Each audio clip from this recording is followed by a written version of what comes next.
Do your sidebars cause more of this?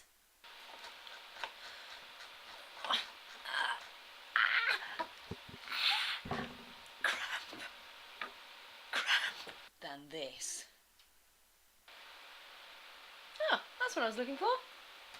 Welcome, it's Gemma here from Jane&Philbert, and I'm here to talk to you today about your sidebars and how to tidy them up so that people don't get distracted and you make it easier for people, because, really, sidebars, come along now. This is like a sidebar bootcamp, and I want to take sidebars that are longer than I would care to imagine. You could probably wrap around the world a few times and actually make them usable so that people don't get distracted, don't go jumping off your site. You know, you want to make it easy for yourself. Make it easy on yourself, because breaking up with those 5 trillion widgets on your sidebar is so very hard to do. Oh yeah. So what I want you to do first of all is to purge the F out of your sidebar.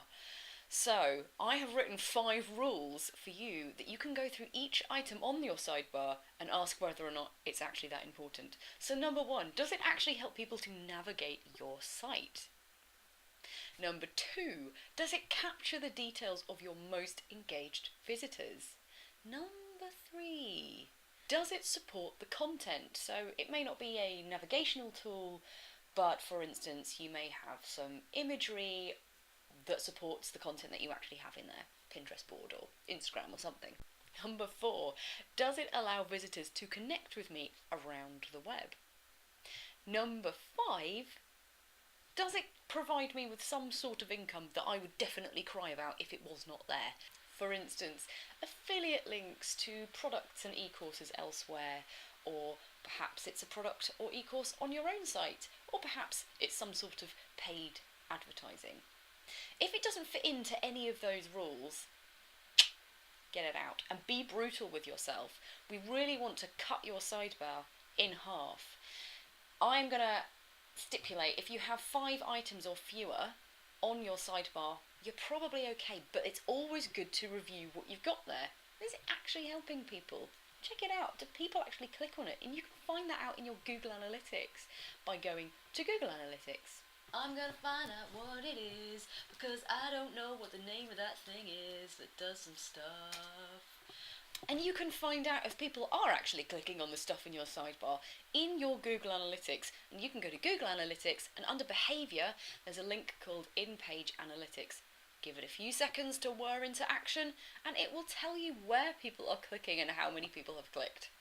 It's really quite interesting. So after you have purged the F out of your sidebar, you are going to have another task, and that task is to figure out what is the most important thing for people to do on your website. Now this could be signing up for your newsletter list, and in fact that probably is the most important thing for many of you out there. It could even be getting some free resources, reading the most popular blog posts, connecting on social media. You've got to figure out what those things are, because that will help you decide the order for your sidebar widgets. Now, I'm not going to tell you what you need on your sidebar, but I have a list of items here which do convert really, really well on sidebars, and that's why you see them in there quite a lot. Item number 1 is a sign-up form, or a link to a sign-up form. Item number 2 is a list of most read posts or really, really useful resources. Maybe it's a downloadable PDF ebook or something that you've got for free. Item number 3, links to your social media so people know where you are around the web. Item number 4, social proof. So this is quotes from people telling you basically how amazing you are, tweet testimonials, rotating quote things. You know what I mean. Something that basically tells your visitors how awesome you are. Number 5, an about box, because your about page is often the second most visited page on a website. Item 6, adverts or links to affiliate products elsewhere.